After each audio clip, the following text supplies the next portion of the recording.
السلام علیکم۔ افغانستان کے اندر جب امریکہ نے اٹیک کیا تھا 9/11 کے بعد تو طالبان کی حکومت ختم ہوئی تھی، پھر پاکستان دشمن حکومت کا وہاں پہ قیام ہوا تھا جو کہ اشرف غنی کی تھی یا اس سے پہلے حامد کرزئی کی تھی۔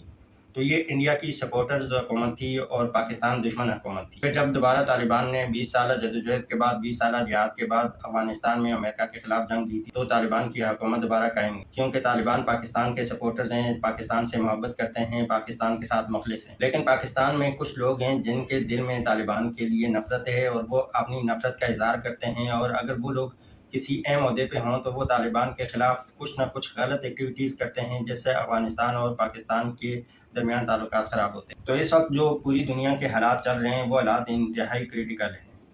تو ایسی سچویشن میں پاکستان کے ہر منسٹر کو سوچ سمجھ کر بات کرنی چاہیے اور خاص طور پہ اپنے پڑوسیوں کے حوالے سے ان کے ساتھ اچھے تعلقات قائم کرنے کی کوشش کرنی چاہیے۔ لیکن پاکستان کے وزیر داخلہ جون سا ہے خواجہ آصف، وہ جون سا ہیں طالبان کے کافی خلاف ہیں، تو وہ اپنی ہر تقریر کے اندر اپنا بغض ظاہر کرتے ہیں۔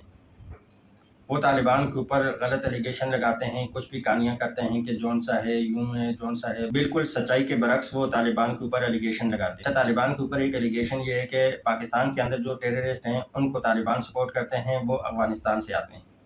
اور افغانستان کے ساتھ صرف پاکستان کا بارڈر اٹیچ نہیں ہے، افغانستان کے ساتھ چائنا کا بارڈر بھی لگتا ہے، باقی کافی ممالک کے بارڈرز بھی افغانستان کے ساتھ لگتے ہیں، ایران کا بھی لگتا ہے۔ باقی کسی ملک کی طرف سے کوئی اس طرح کی ایلیگیشن نہیں ہے کہ افغانستان سے ٹیررسٹ ان کے ملک میں داخل ہوتے ہیں، یہ الزام صرف پاکستان لگاتا ہے۔ ایک سوال یہ ہے کہ فار ایگزامپل مان بھی لیا جائے کہ افغانستان سے ٹیررسٹ پاکستان میں آتے ہیں، پاکستانی بارڈر کے اندر جو فوج موجود ہے جو پاکستان کے بارڈر پہ ہے تو وہ کیسے آنے دیتی ہے ان کو؟ پاکستان کی اتنی سخت سیکیورٹی کی نگرانی میں، فوج کی نگرانی میں جب افغانستان میں جنگ ہو رہی تھی تو یہاں سے مجاہدین افغانستان نہیں جا سکتے تھے۔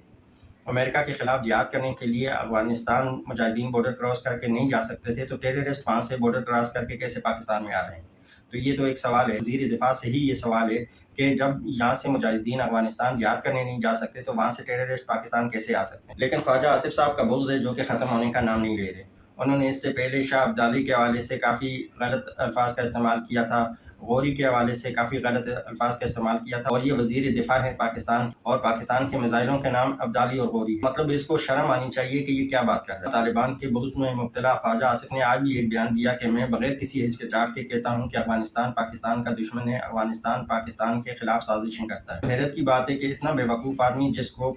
اپنے پڑوسیوں کے ساتھ تعلقات بہتر کرنے چاہیے تھے، وہ اپنے پڑوسیوں کے خلاف، خاص طور پہ ان پڑوسیوں کے خلاف جو آپ کے بھائی جیسے ہوں، ان کے خلاف ہر وقت کوئی غلط بات اگلتا ہی رہتا ہے۔ اچھا جی، لاسٹ میں چینل کو سبسکرائب کریں، بیل آئیکن پہ کلک کریں، ویڈیو کو لائک اینڈ شیئر کریں اور کمنٹس کر کے اپنا فیڈ بیک